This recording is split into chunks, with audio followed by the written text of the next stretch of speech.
Thank you so much for joining us today. My name is Rachel. If you don't know me, I'm part of the care team here at PPMD.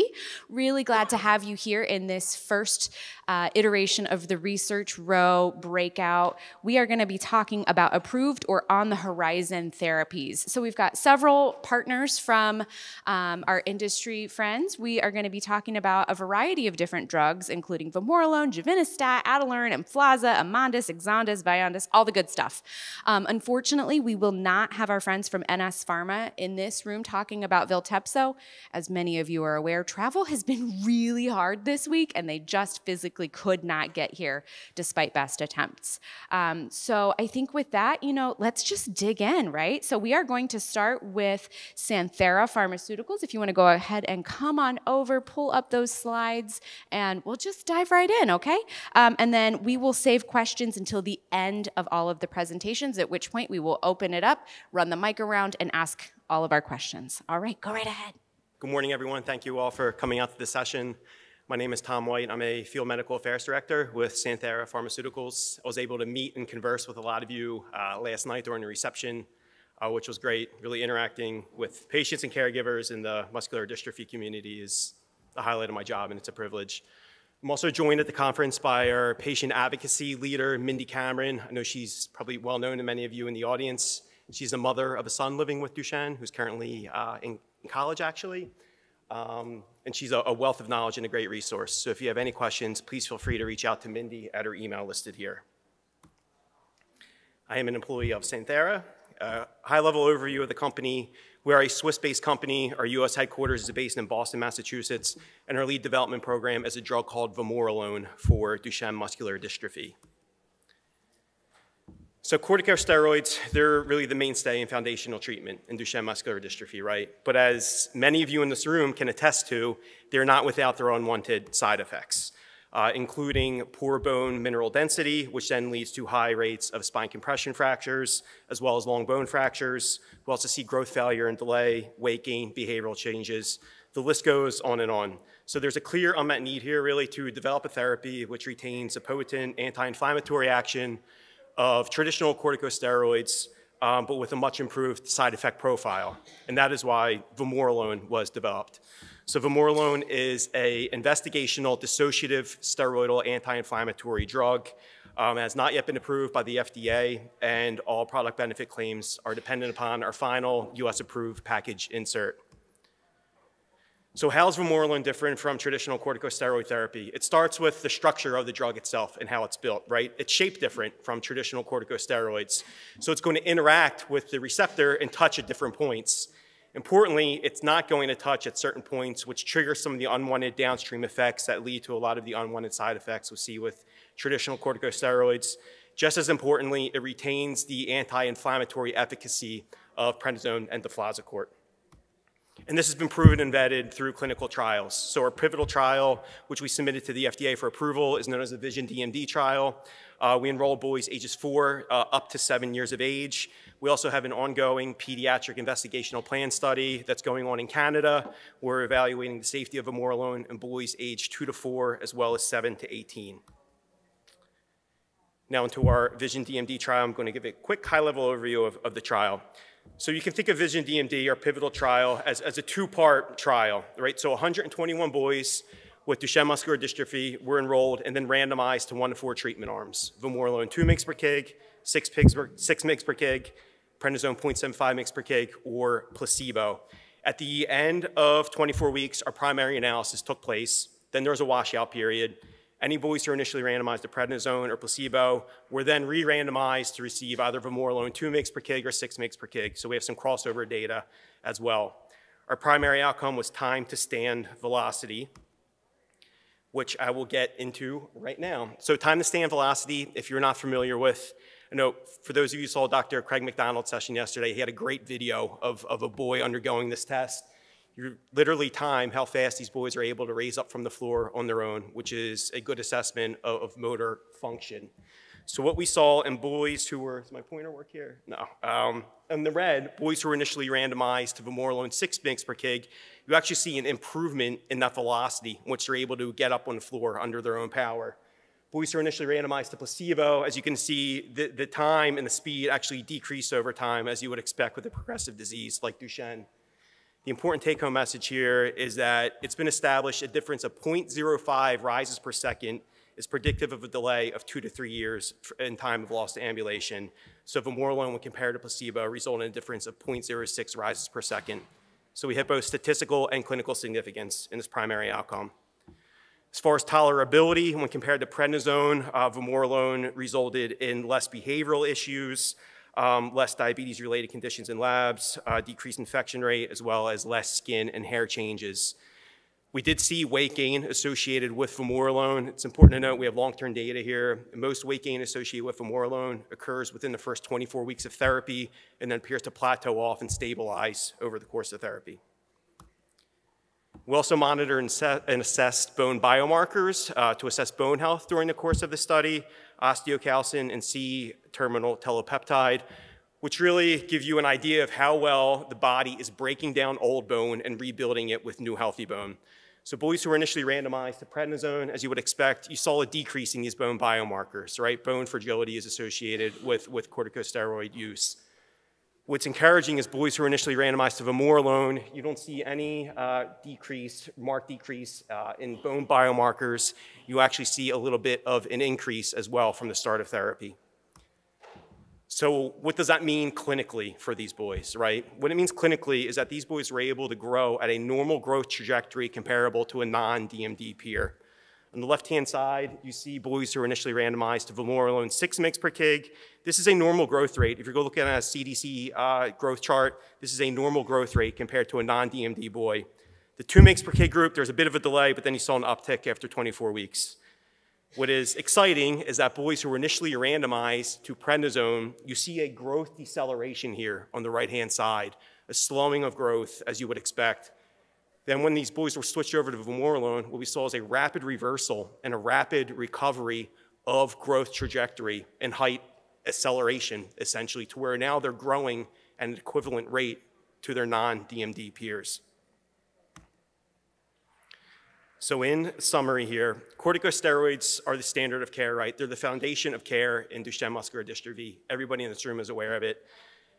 Everybody in this room is also aware of the myriad of side effects associated with long-term therapy. So there's a clear unmet need here, and that's why Vamorolone was developed.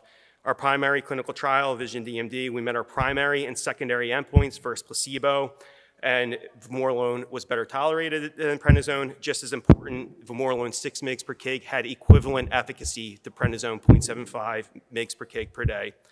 Vamorolone was also associated with improved bone biomarkers, and clinically, this translated to a normal height trajectory and normal growth rate in these boys with Duchenne muscular dystrophy as well. Boys who were initially randomized to prednisone were able to see a reversal of their deceleration of growth rate and correction once they were placed on Vamorolone therapy. So thank you all for your time.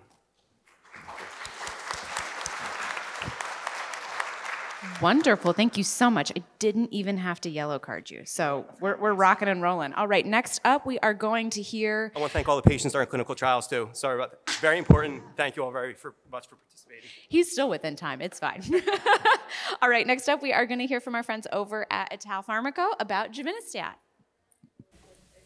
All right.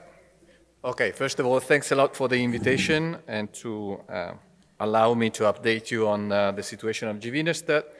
My disclaimer, I'm a full-time employee of Italfarmaco, which is the manufacturer of Givinostat. And let me remind you that Givinostat is not yet approved in any country around the world. And obviously, this presentation is intended for dissemination and discussion of scientific information only. So I guess you're now well aware of the Duchenne muscular dystrophy. So it is a rare disease. The starting point is a genetic defect leading to lack of dystrophin. This actually translates into a number of downstream events, so increased muscle damage, necrosis or death of the muscle fibers. This actually triggers inflammation. And then actually what occurs also in Duchenne is that the repairing system doesn't work properly. And so as a result of that, the muscle is actually substituted by scars and fat. And this is actually the basis for the clinical manifestation, which are in essence a progressive muscle function insufficiency.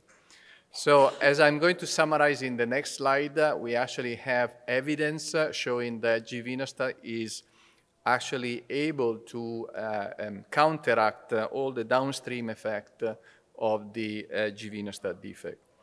So let's start from the first event. So the absence of dystrophin leads to increased muscle damage, and this actually leads to then inflammation and fibrosis. We have actually shown in different studies that Givinostat has anti-inflammatory effect and also anti-fibrotic effect. The other thing that people tend not to remember is that dystrophin has also an epigenetic control on the muscle fibers, and this is actually via a control of the HDAC activity. So in the absence of dystrophin, HDAC activity are overworking, and so when you actually give Givinostat, which is an HDAC inhibitor, you actually correct this error, and this actually leads to an increased translation of muscle regenerative factor. So all in all, actually, Givinostat is able to actually, if you want, counteract the impairment of the repair system and therefore counteracting the fibroadipose substitution. We have actually shown in different studies, both in the animal and in human, what I just mentioned, namely the fact that we are reducing fibrosis, we are actually stimulating muscle regeneration, and we are reducing fatty replacement. And as I said, this was shown both in the animal model, the MDX model, in actually 2 different experiments, but also, which is most importantly, in humans, with the phase 2 result on histology and the phase 3 results using MRI. Obviously, what is most important is to understand whether Givinostat can actually intervene and counteract the progressive muscle function insufficiency. And actually, we were able to show that once again, both in the animal model and also in human, in Duchenne boys in our phase 3 studies, and also then comparing the long-term effect of Givinostat against the natural history. This is actually a summary of the result of the phase 3 study. The primary endpoint was actually to look at the difference in the time to climb 4 stairs after 18 months. And as you can see in the graph here, the study met the primary endpoint with a significant difference. And then when we also looked at all the other secondary endpoints that are actually important to, if you want to complement the result of the primary endpoint and to confirm the result, we actually saw that all the secondary endpoints trended in favor of Givinostat. You can see because they are all on the right-hand side of the graph. And these were actually result on the North Star, both total score and the item loss, cumulative item loss. We tested also a number of other functional tests like the time to rise and the 6-minute walk test. We measured strength, and we're actually the only phase 3 study that actually looked at fat fraction. And as I said, in all these secondary endpoints actually trended in favor of Givinostat. Then, as I said, we also looked at the long-term effect. This was done by comparing the result of Givinostat, which is in red here, you can see here, against the natural history, which is blue. Natural history, the data were coming from the Synergy and from the imaging DMD. And as you can see on the table on the right-hand side, here we are reporting the age at loss of ambulation, and there is a significant delay in the age of loss of ambulation in boys that actually were treated with Givinostat compared to the natural history. So all in all, in terms of the potential benefits of Givinostat, we have actually shown that Givinostat can counteract the events triggered by the lack of dystrophin, which eventually leads to the muscle replacement. The EPD study, as I just have shown, met the primary endpoint with consistent secondary and exploratory endpoints. And also when we looked at the tolerability profile, that was in line with what we knew previously. And so we believe that Givinostat is actually can be well tolerated and appropriately monitored. And in terms of regulatory submission, we just announced that we had the if you want, acceptance by the FDA of our NDA with a PDUFA date by the end of the year, and the EMA submission, so the submission to the European authority, is actually underway. And let me end up thanking, obviously, all the families and the boys that actually took part in our studies, and all the different organizations that were of very significant help to us. Thank you. Awesome. Thank you, Paolo. That was great. Some really compelling evidence. All right, next up, we've got Nick Mastrandrea from PTC. Hi, everyone. I am not Corinne. Kolodix, that is my boss, who unfortunately last night was not able to make it out of New Jersey, and I drew the short straw, so you get me today. A couple minor differences between Corinne and myself, as opposed to an MD. I have a PhD in pharmacology and toxicology, and two, her hair is much better than mine. So we'll discuss two drugs today, Ataluren or Translarna. This is our nonsense mutation DMD drug. PTC pioneered medical research in DMD with the discovery of Ataluren over 20 years ago. It's been a longer pathway than we likely predicted or wanted, but I want you to know that we have not given up that fight to bring Ataluren, Translarna commercial in the US. And then we'll also talk about deflazacort, which is approved, first and only corticosteroid approved in patients 2 years and older.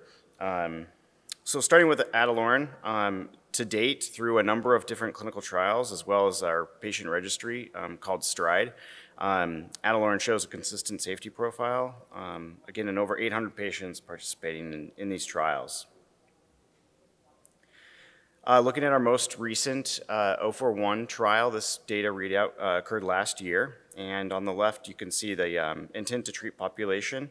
What we're showing here is rate of decline in the 6-minute walk distance. So in the top, placebo lose about 1 meter per week across the 72 weeks. However, Ataluren treated patients lost about 21% less than that of placebo. And so we see a 21% slowing of the progression of these ambulatory milestones. Below that is the pre-specified patient population.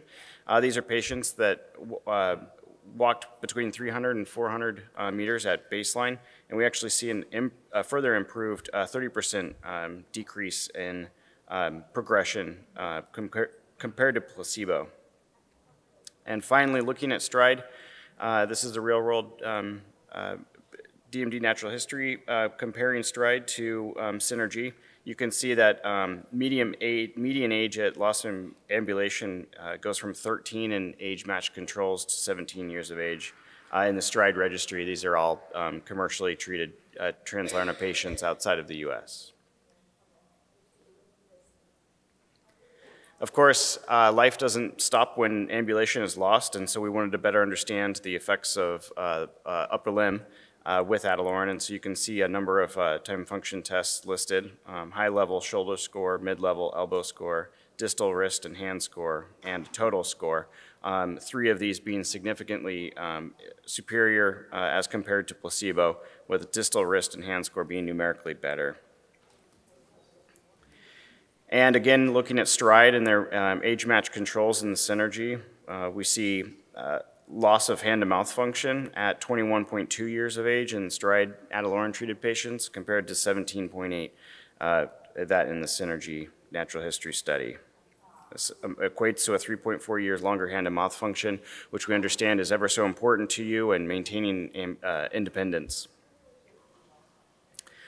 I love this field, and I love all of the new drugs coming. New drugs mean hope and a cure someday in the future.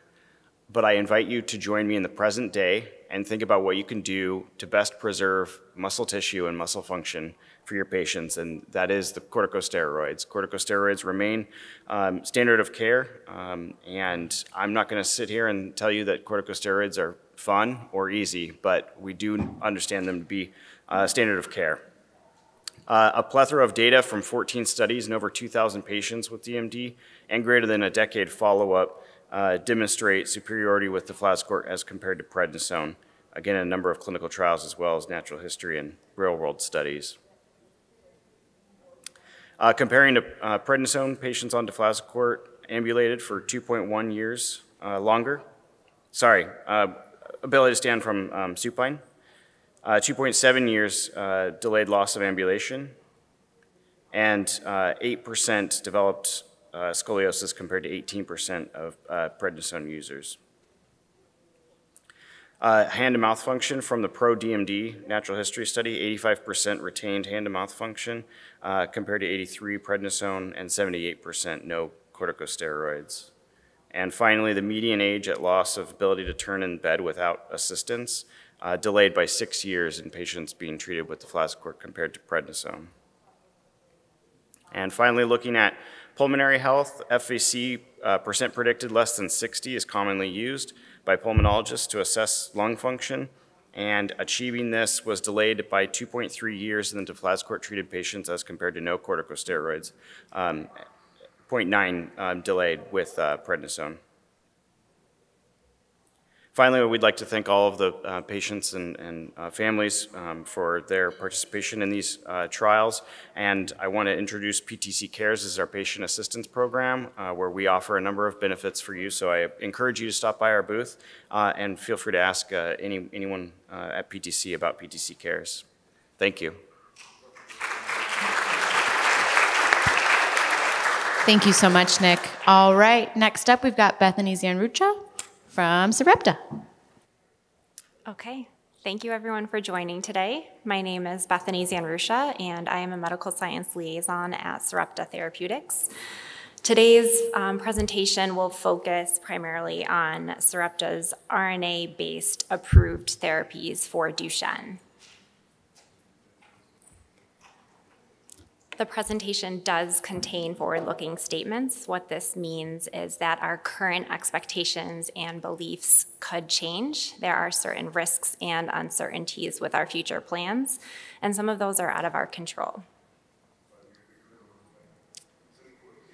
So Sarepta does have 3 FDA-approved RNA-based PMO therapies. So PMO stands for phosphorodiamidate morpholino oligomer, and that is the chemical compound. From here on out, we'll call them PMOs. The first PMO for skipping of exon 51 was approved under the accelerated approval pathway in 2016. In 2019, the US FDA granted accelerated approval for PMO for skipping of exon 53. And then finally, accelerated approval was granted in 2021 for PMO for skipping of exon 45. We did note that these were all approved by the FDA under the accelerated approval pathway. So what that does mean is that these are approved drugs, and they have met the standards set forth by the FDA for safety and effectiveness. And there are some commitments and post-marketing requirements that are required as part of this process.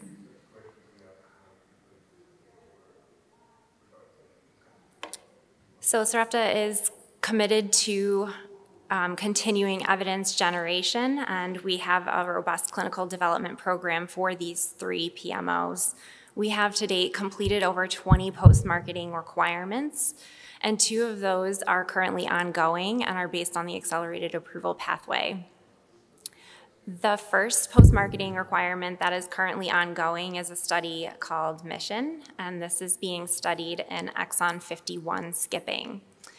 This study is a little bit different than the traditional confirmatory study that may be used to, in that this is a high-dose study.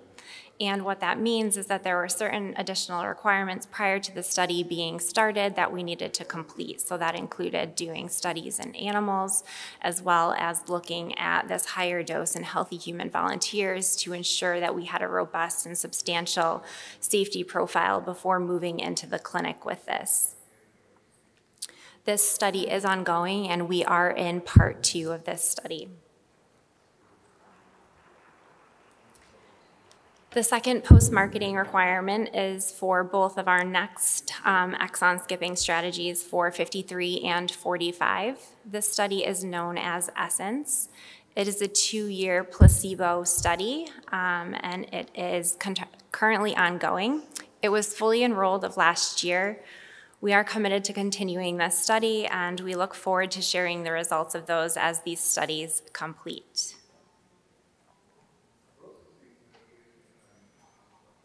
So on the previous slide, we talked mostly about the 2 ongoing post-marketing commitments. However, we have several completed and other ongoing studies, and these are critical for our continued investigation and looking at how PMOs impact the clinical disease of Duchenne. Some of the impacts that we're looking at with these studies include functions such as respiratory function, cardiac function, and mobility. An important concept to these studies does also include looking at the long-term safety profile of all of these products.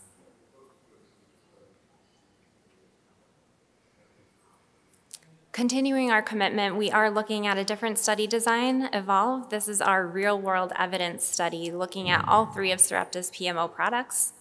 This is different from a traditional clinical trial in that it involves regular visits to your provider where data can be collected, and it is collected during the routine visits after consent. There are no special visits, assessments, or interventional requirements to this study.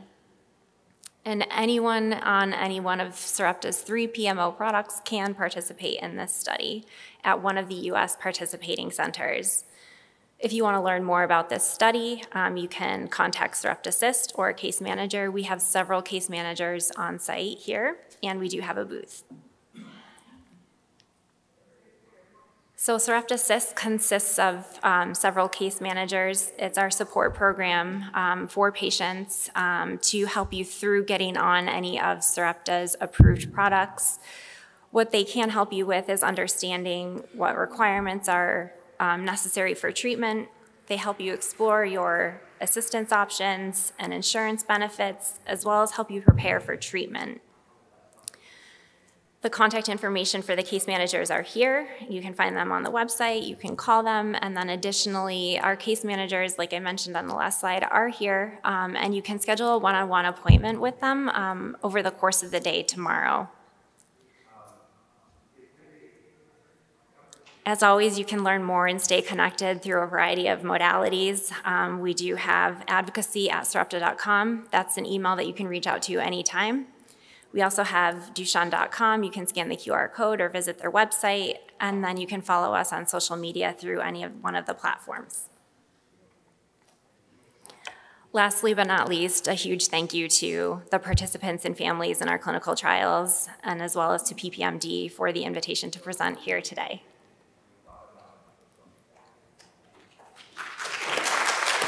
Awesome. Thank you, Bethany. All right, so that gives us, you guys did wonderful on time. That gives us about a half an hour to do Q&A. And I have some questions, but I would rather hear your questions. So pop your hand up. Lauren here will run the mic around, and we'll just dig right in and have some good discussion. So I have, excuse me, I have a couple of questions. For Vamorolone, do you know how this will impact if it is approved for the kids then getting into trials? Will this be considered a regular steroid, which is often required for kids to get into trials? So I can't really comment on what other companies will have for inclusion-exclusion criteria. As far as that, if they'd be willing to take on Vamorolone as part of the inclusion criteria. I don't see why not, but that would be up to each individual company when they're writing these protocols. And then 2 other questions for you quickly. What are your your ages for approval? What are you asking the FDA for? Great question. So our pivotal trial, we dose boys as young as 4 years of age. We have a pediatric investigational plan going on right now in which we're dosing boys as young as 2 and assessing safety. So our proposed package insert with the FDA is 2 years of age and older. That is actively being reviewed right now by the FDA and is subject to change, but that's our proposed PI. And older, do you have a, what age did you go to in your? Yeah, so right now we're dosing boys as old as 18, including non-ambulatory patients, and we plan to have data in these older non-ambulatory boys by sometime mid-2024. And then last question for Vamorolone. Behaviors, have you seen any negative behaviors with the medication, or was that anything that you even evaluated? Yeah, so we did assess behavior as part of, we utilized a questionnaire called a PARS-3 Pro assessment. We saw decreased behavioral issues when compared to prednisone, and if there were any behavioral changes or issues that did occur with Vamorolone, we saw them resolve within 3 months after start of therapy without needing to decrease dose of the drug or have any dosage interruptions. Okay, and then I have just a couple quick ones for Givinostat. Would this be a combination with steroids? Or would it be separate? You know, like a lot of the boys, steroids are the one thing that we always use. So the studies actually were conducted on top of steroids. So all the boys that actually entered the study were on stable steroid for at least 6 months. We actually stratified the boys in the study in those that were on the Emflaza court, those that were on other type of steroids, mainly prednisone, and also by dosing regimen, so daily versus intermittent. And so the results are actually, if on the effect against placebo was confirmed, taking also into account the underlying type of steroids and underlying dosing regimen. So that is, I mean, all the studies we have conducted were done on top of steroids. Whether then that will be a requirement in the label, obviously I cannot comment at the moment. That will be a discussion with the regulatory authorities. And my last question, again, what ages are you targeting for approval? So in terms of the age that has been studied in the clinical trials is actually 6 and above. We now actually have boys that are more than 18 years of age because we actually continue to treat the boys that were in the phase 2 study, which started 10 years ago. So then what is the age and also how wide, if the indication is going to be in the label, that is once again a matter of discussion. And can you remind the group of your U.S. PDUFA date? Say it again? Can you remind the group of your U.S. PDUFA date? Is the neurology division. I'm sorry. Is the neurology division? No. The potential decision date by the FDA? Oh, sorry, the 21st of December. So, hopefully news by the end of the year. I'm going back to Vamorolone. What is your PDUFA date? October 26th of this year. Okay, and when do you expect, once you get approval, assuming you get approval, when you'll have drug available for treatment? That's a great question. So obviously once we have the package insert, we'll be able to start packaging the drug. Anticipate likely availability sometime mid-November. So around a so good. Okay. 2 to 3 week lag time. Okay, and then I think just one more. What are you expecting to see with, I know you can't tell me for sure, but what are you expecting to see for cost and insurance coverage? Yeah, I'm on the medical side, so I'm not even privy to that. I'm sorry, I can't comment on that. I will say at PPMD we have Brian Denger, who is our community engagement manager, who can work with any of you directly when it comes to access through insurance, through state-based Medicaid programs. He can help you navigate prior authorizations, appeals, all of those things. So obviously we don't know that price. If you were paying close attention to the Elevidys this approval, and I'm sure you were, we got that price at that time of approval. I would anticipate probably something somewhat similar, but what that means for you in your pocketbook obviously is very different, right? So know that when the time comes, if you and your doctor discuss options and decide that Vamorolone is something that you think is right for your child, and then the financial and access piece becomes concerning or confusing, we have people on staff at PPMD to work with you one-on-one to navigate that. And do you know already how you're going to do if people want to change from either prednisone or deflazacort, do you know what the crossover is going to be as far as stopping one and starting another? In terms of, will a certain protocol need to be followed? Or, right. Yeah, so great question. Patients who are on, traditional corticosteroid, if they're switching over to Vamorolone 6 mg per kg, which is the dose, the recommended starting dose we're going to have in our package insert, there'll be no washout period necessary. Vamorolone 6 mg per kg is actually more of a potent adrenal suppressant compared to even prednisone. So there'll be no washout period necessary. You can stop prednisone in one day, start Vamorolone the next. Okay, thank you. While Lauren runs the mic, I have my own question. So I want to continue on that same thread. When we think about adrenal suppression and steroids, we think about stress dose coverage, managing emergency care. Will you have any sort of recommendations in the package insert? Would you anticipate any sort of insight on how to safely manage adrenal suppression in crisis? Is that going to look different than what we would do with prednisone and with Emflaza? Yeah, great point. It wouldn't look any different. It would be managed the same. So we're already out in the field, educating physicians that even though this is a dissociative steroid, so it's potentially a first-in-class novel drug, it's still a potent adrenal suppressant, as you see with traditional corticosteroids. So we plan on having language in the PI to manage, like you would typically stress dose with hydrocortisone, with prednisone or deflazacort. It would be the same with Vamorolone.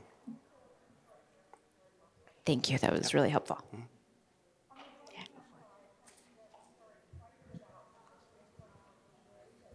Okay, I have two more questions now for Vamorolone.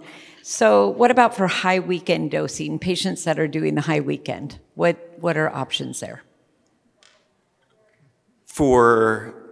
To cross over to Vamorolone. Yeah, I mean, that's a discussion you need to have with your physician. But it's not like patients who are on high weekend dosing of prednisone would be excluded from potentially switching over to Vamorolone, but that would be a discussion that you have with your physician.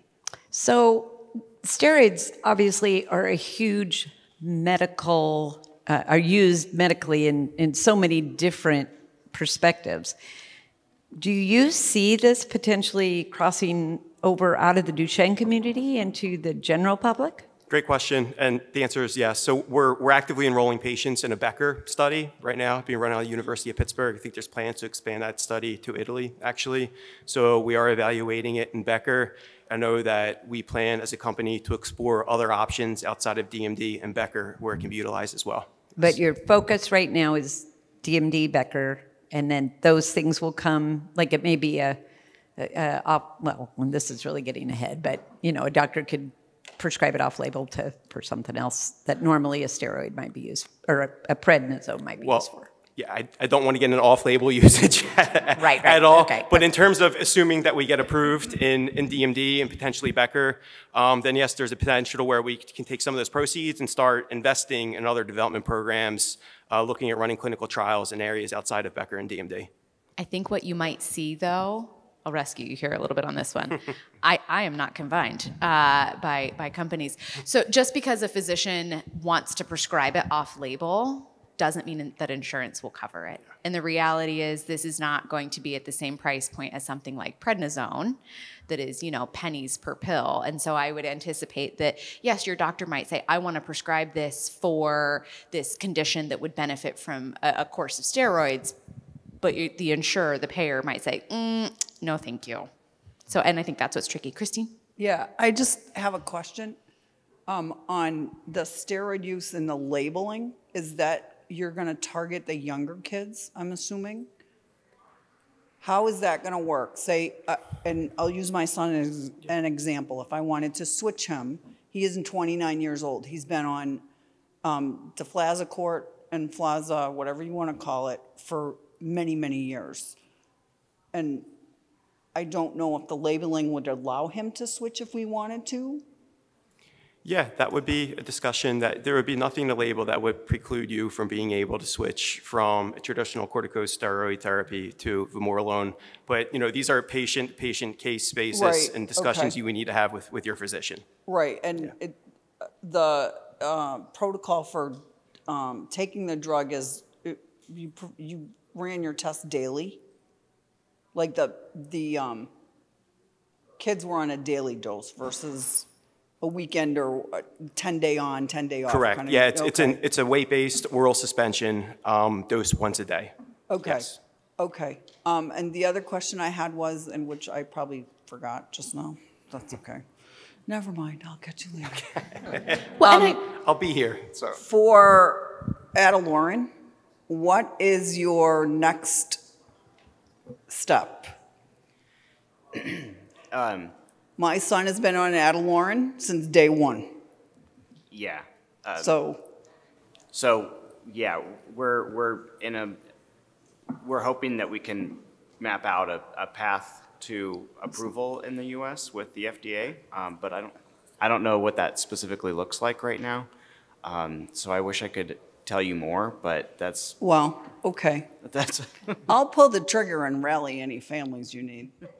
I'll push a little bit harder, Nick. So do you think that we will hear next steps later this year in 2024?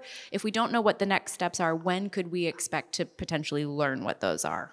I wish I had some idea of timeline, but I absolutely do not. So sorry about that. I think we all probably share frustration, but I think you probably have that same frustration, and we appreciate the transparency. Indeed. All right, who else has questions? I'm sure you do. There is no question that is too small, too silly, too simple, too complex. I will take any of them. All right, looks like we've got one in the back. Hang tight. I want to make sure that the group can hear your question. So weekend dosing for the Vamorolone wouldn't even probably be necessary, is that true? Yeah, I mean, we definitely did not study weekend dosing. Really, why Vamorolone was developed, right, is that it's proven in clinical studies to retain the efficacy of prednisone. Head-to-head, we have that data with an improved side effect profile. So I can't even comment on weekend dosing because we have zero data in that regard. I would theorize, work with me here, I would theorize, though, that this will be a really important conversation to have with your physician if your physician comes from that weekend dosing camp, and I know that yours does, right? But even when we saw the approval of Emflaza, it was approved for a certain age group and for a certain dosing regimen, but we very quickly saw some physicians saying, you know what, I know that this is what the PI, the insert says, but this is how I'm going to prescribe it. And so it does become sort of an art form where we know what the label says and we know what the science says and what the data says, but then that's where having these individual one-on-one conversations with your doctors becomes so critical because they know your son the best and they know the science, and they're able to work with the MSLs and with these wonderful folks that we have up here to figure out, you know, how do we do this? How do we navigate appropriately? And if we are going to veer off of the label, what does that look like? And how do we do it safely? So I know that that's very much a non-answer, but at the same time, I want to know, I want you all to know that we hear you and we get it, and that just because a label says one thing, we recognize that sometimes doctors do get a little bit creative, and you know, that might be okay so long as you're doing it safely and under the guidance of your doctor, right? All right, we got another question in the back. Yeah, I got a question along the lines of the Ataluren. Are you looking at, we've kind of seen some data about the drug working better for certain nonsense types. Is the clinical trial or the ongoing data going to look at those different types and let us know what works better for which ones and whatnot? Do you mean within Duchenne? Yeah. To my knowledge, I'm not sure where we're at on that analysis, looking at different locations, because it's all nonsense mutation, but yeah, the different locations, I'm not familiar. Sorry about that. Nick, have there been any studies of Ataluren in boys or men with nonsense mutations and a Becker phenotype? I believe so, but I will let PPMD know. I will get back to you on that. Okay. Yes. I have a not as important question about Vamorolone. You said it was an oral suspension. What's the flavor? That's a very important question. Does it taste good? It's super important. I asked the same. I'm a pharmacist. I remember flavoring stuff when I was interning at Walgreens for kids, so I completely get it. It's cherry flavored. From what I hear, it is not terrible. So take that what it is. But it's not. We didn't have any treatment discontinuations or anything throughout our clinical trial, so it is cherry flavored and appears to be well tolerated. Yeah. What's the the milligrams per mLs? 40 milligrams per ml. 40 per one. Yeah. Okay, so no tablets, but highly concentrated. Yes. Got correct. it. Somebody poked me. Oh. All right, so I have a written question here. So Vamorolone is to be available around November of 2023. Let's talk about what compassionate use for Duchenne or Becker, et cetera, might look like, particularly outside of the US, like a South Africa. These patients have currently little to no access to any sort of Duchenne or Becker therapy. So it's a great question. So in terms of potential launches and availability of the drug, we're undergoing FDA and EMA review simultaneously, which is not how we planned it, but that's how it's going right now. So it's going to be available in the US first, and then we'll proceed to launch in the big five in Europe.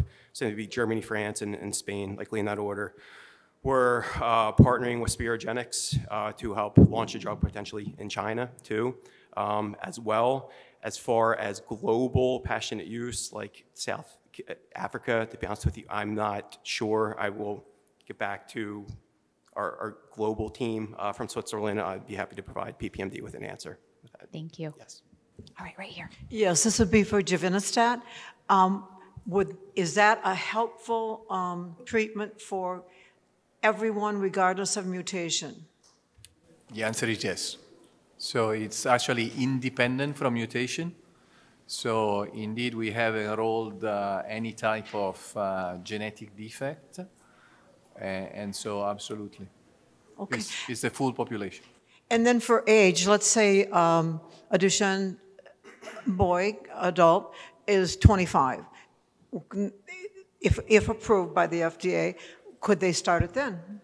So at the moment, as I said, we start, our study had, if on the entry rule, were age 6 and above and ambulant boys. Then what if you're on final label will say is, as I said, a matter of discussion with the regulatory authorities. What I can say is that based on our data, there is really no reason to believe that it would work differently at different age, or for example, in ambulant and non-ambulant boys. So at the moment, we believe that it should be working at every stage of the disease. Okay, thank you. I think sometimes what we see too with those FDA approvals is that you might get that initial age range for approval, and you might see limitation from the payers, but then it takes things like advocacy on the state-based level, the federal level, directly with the payers to really push them to cover above a certain age. But that's something that comes with time. I mean, I think even Bethany could, comment on that and what that looked like with the original Exondys approval. At first, it was a pretty narrow group of boys in terms of age, but then we push and we see policies become updated to be larger and expand more and more and more, right? Yes, Rachel, that's correct. So a lot of the payers will make their decisions based on what is studied within clinical trials. Sarepta has been committed to generating evidence after approval for our PMOs, and a lot of that data has been helpful in expanding access from a payer perspective throughout our PMO product pipeline. All right, back here. Okay, on a more serious note for Vamorolone. You mentioned that boys that were switched from corticosteroids to Vamorolone, their they were able to resume growth in their height.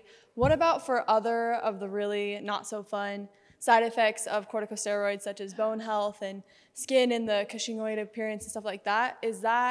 Have you also seen a reversal of those effects when boys switch to Vamorolone? Does that make sense? Yeah, great question. And so when we say other corticosteroids too, I want to be clear that we were studied head-to-head with prednisone, so I can't speak to any head-to-head data with deflazacort.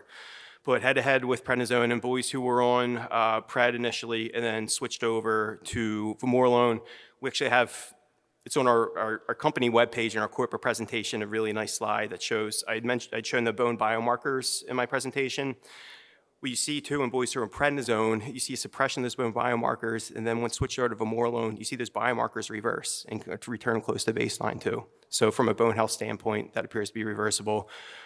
Boys who switched from prednisone to Vamorolone, we saw, yes, decreased skin and hair changes, as you were alluding to, decreased behavioral changes as well.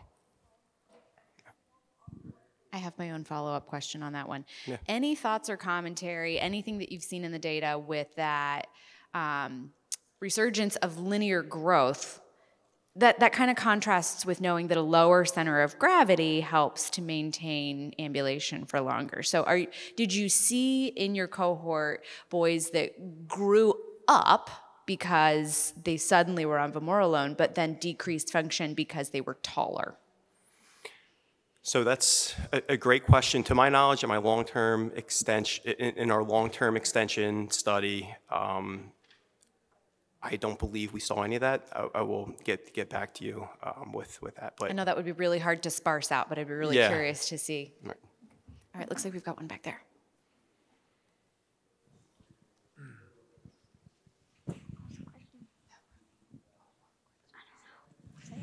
No, say it.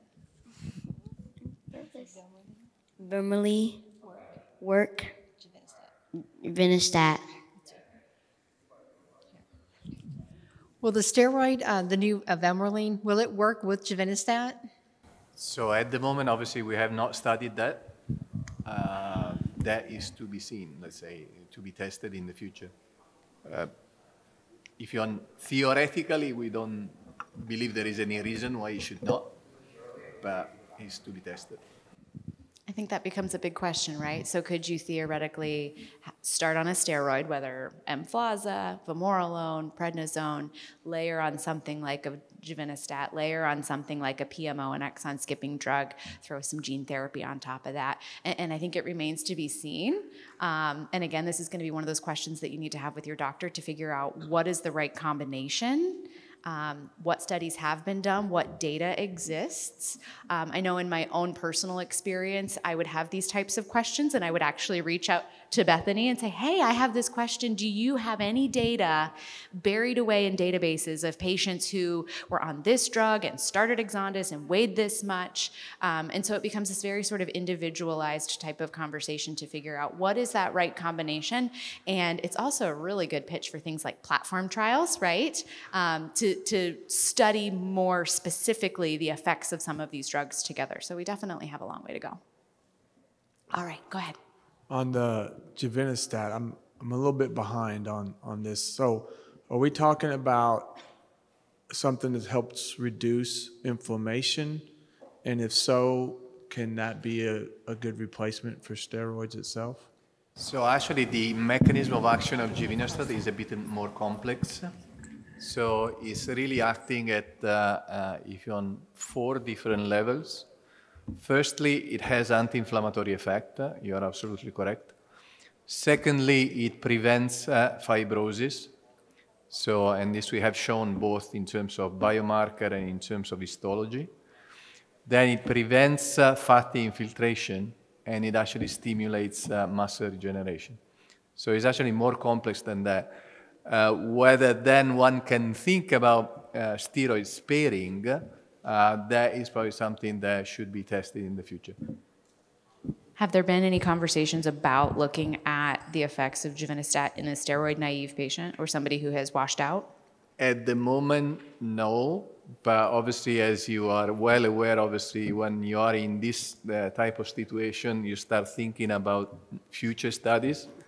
and that might be one. Just a thought. What else we got?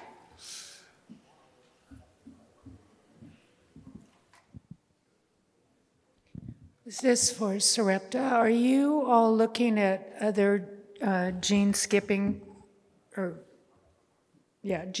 drugs, or are you more into the microdystrophin now? My son has one that his mutation is not one you'll probably look at because it's down the line as far as numbers of people with that.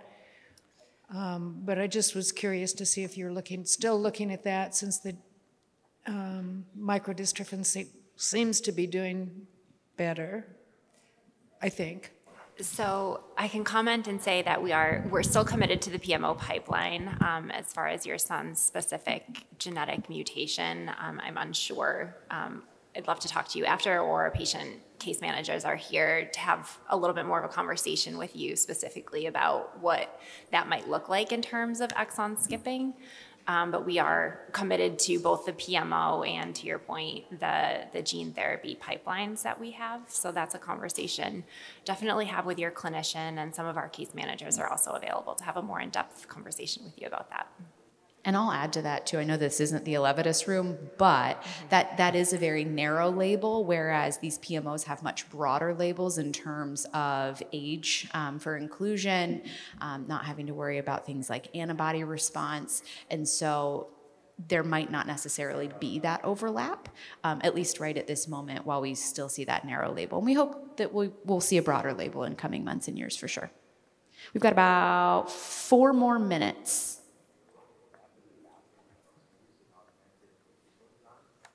Come on. All right, right there.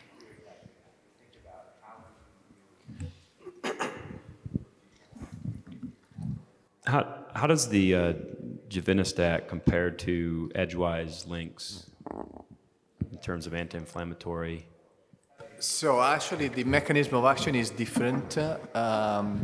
Edgewise is actually targeting the fast myosin. So it's the approach is to prevent the damage by, preventing the overworking of the fast myosin.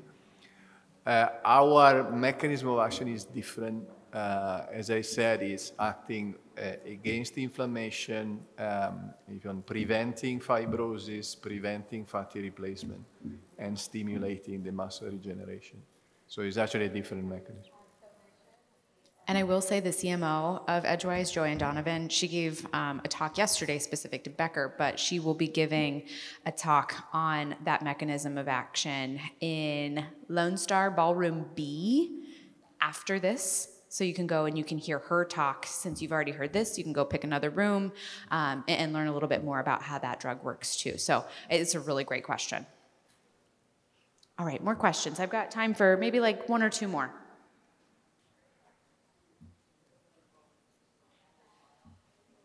Nothing? We've answered all your burning questions. You feel completely and totally informed? All right. I'm looking at my own questions. We talked about what switching steroids would look like. We talked about stress dosing. We heard about potential timeline for rollout of Vamorolone. What would we expect with a potential approval of Givinostat in terms of timeline rollout? How might families prepare for a potential approval? So as you might expect, we are actually working actively on both US and Europe to be ready once the approval arrives. So I cannot really comment exactly on the date, but as you might imagine, the idea is to make sure that we can get to the patient as soon as the drug is approved. Absolutely perfect. And let me see here. I'm gonna ask a sort of similar question, but kind of on the opposite side of the coin.